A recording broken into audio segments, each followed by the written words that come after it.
until we're done with the case, all right? Thank you.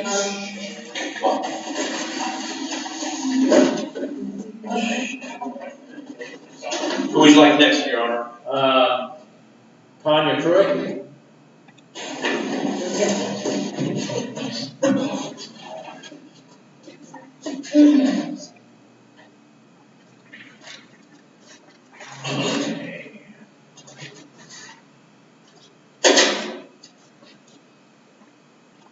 All right, you are Tanya Lynn Truitt?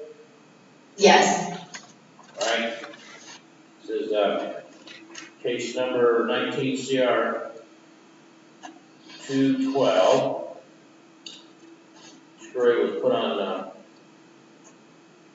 intervention with conviction on January the 10th, 2020. And there was a warrant issued for your arrest back on June the 15th of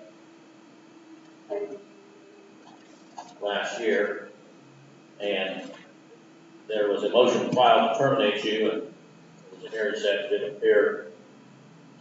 Notification has been filed today alleging that you have failed to comply with Rule 3, that you entered the Recovery Council, Waverly Transitional, January 30, 2020, left against staff advice on April 2, 2020, enrolled in Recovery Council, Waverly Outpatient upon leaving May 6. The officer notified that you had not been compliant with that treatment. May 14, 2020 letter was sent closing your file. Rule 4, you have failed to show up behind the probation department since leaving treatment. Several attempts were made. Contacts due without success. You have provided any change or attempted to contact this office since April 7, 2020. Rule 15 is the same as basically Rule 3. All right. Now, I see you have filled out your financial disclosure form. Is everything on this form correct? Yes. All right. The court will appoint attorney Sarah Barber then to represent you in this matter.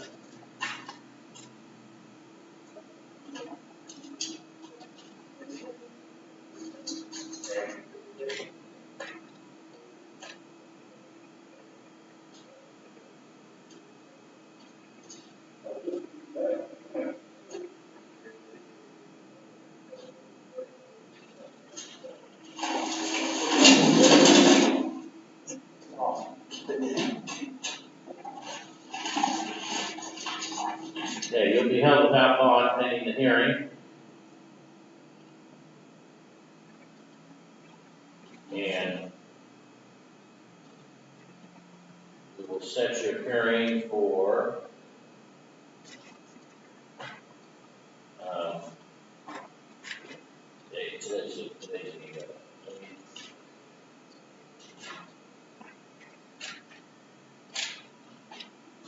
March 17th, 2 o'clock.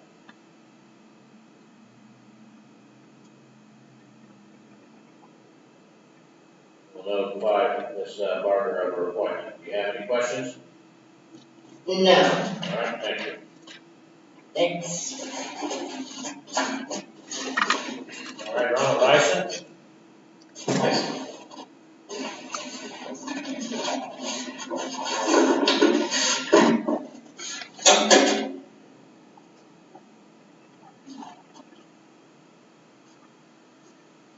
All right, you're Ronald Dyson. Yes, Your Honor.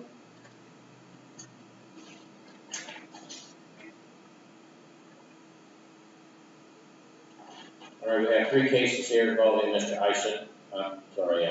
Two cases, 19 CR 61 and 19 CR 186. Eisen, you were placed on community control on September 1 of 2020. And 61 for, actually you were granted, I think, judicial release because you've been convicted of several charges involving illegal dumping of solid waste and scrap tires. And then in case number 19 CR 186, you were granted judicial release for, I believe that was a theft of Now, there's a notification that's been filed on these two cases by the probation department alleging that you have failed to comply with your judicial release and control law filed on September 1st, 2020. States that on November 30th, 2021, you were indicted out of Montgomery County, aggravated possession of drugs, possession, and found guilty of aggravated drugs, possession of drugs March 1st of this year. And then it says that you were, Rule 7, that you were administered drug screens on March the 1st and March the 7th, found recovery and tested positive for medical marijuana. All right, now, you're entitled to have an attorney to represent you, and I see you filled out your form, and everything in that form is correct. Yes, Your Honor. Okay. Court will appoint attorney Dennis Kirk to represent you in this matter. There'll be no bond to be held pending further hearing on this case, and hearing will be on March 21st at 1:30 p.m. We'll notify Mr. Kirk of his appointment. Do you have any questions, Mr. Heisen? No, Your Honor. I would like to state that I have been doing 3 days a week group and one-on-one sessions with FRS counseling. Okay. All right. Well, we'll see you on the 21st, thank you. Thank you, Your Honor. All right, you have Mr. Beamer? Yes, sir. He's coming in. All right.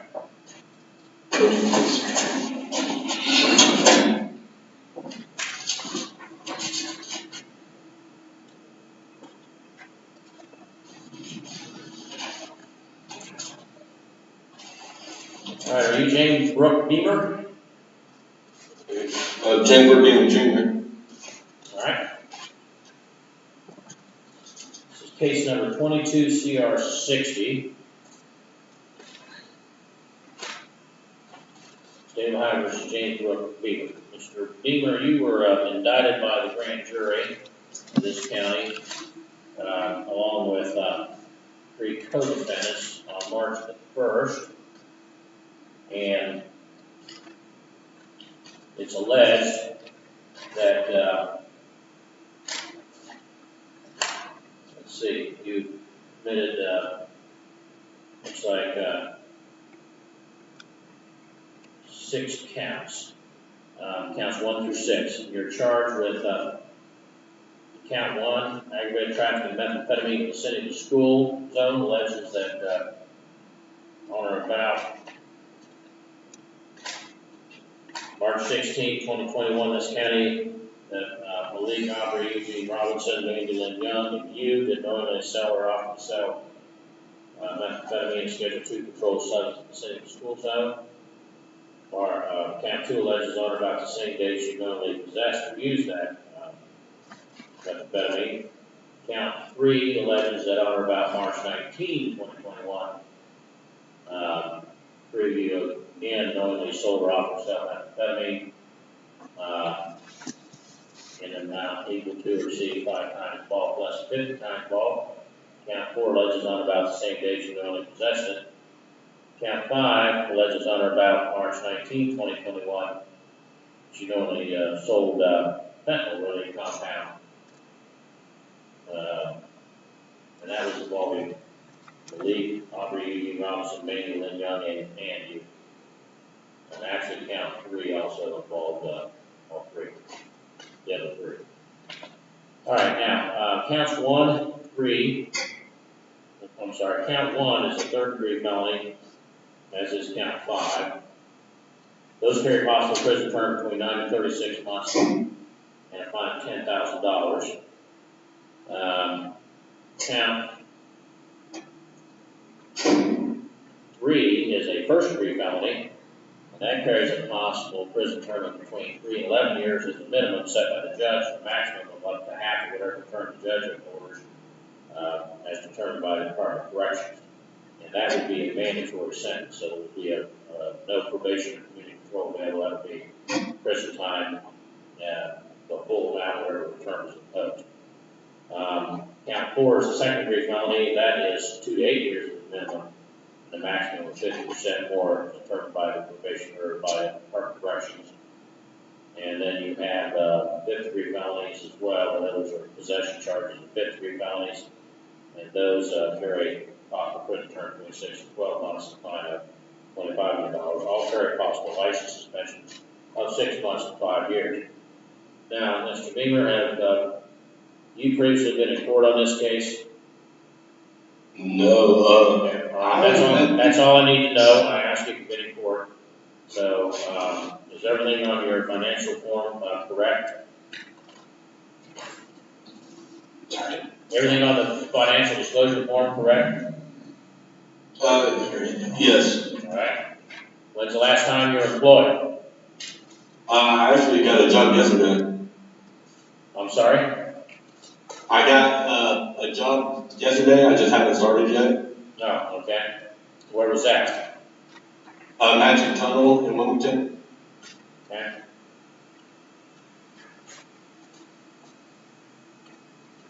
All right. The court then will find that you are entitled to appoint counsel.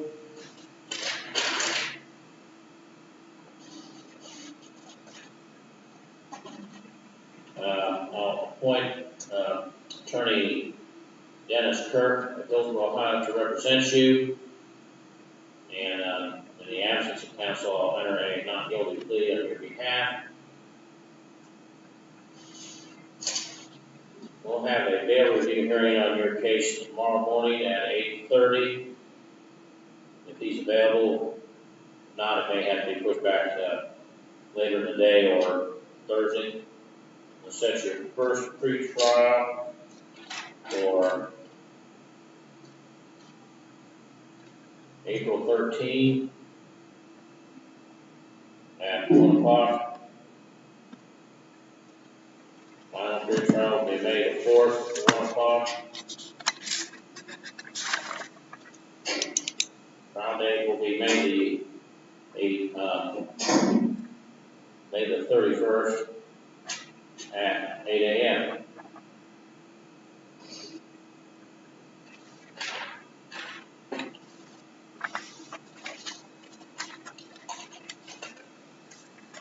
Bond will be set in the amount of $20,000 plus your own recognizance, which is your promise to appear. And if you fail to appear, then you could be prosecuted for additional felony of conviction, sentence on that, regardless of action in this case. You do make bond will be under pre-trial supervision of probation department, 117 East Main Street. You'll report to them immediately after you're released. Then once a week for 4 weeks after that, as they determine, undergo regular drug testing that may order, provide phone numbers for home cell employer, or no contact with any co-defendant. If recommended by probation, you'll be evaluated for substance abuse and mental health issues, and if treatment is indicated to enroll in and follow that or dependency to action. Be under house arrest at your residence at 7615 Evans Road. No, that's not my address. I'm living in Winchester, but I don't have the address because I just moved in the other day. That address that 1715, that is a house that a drug user lives at. So I've been clean for 9 months, so I don't go. All right. That's just where my mail goes. Well, you'll be under house arrest, whatever your residence is that you make on, meaning you have to be there unless you're working, going to and from work, medical appointments, court proceedings in this or any other case. You can attend a meetings with your attorney or probation officer in this or any other case. You may also attend any kind of job training, educational programming, education classes of any type.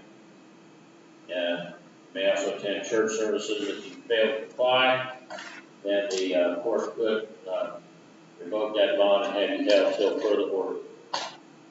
All right. Do you have any questions now, Mr. Beamer? No, that's it.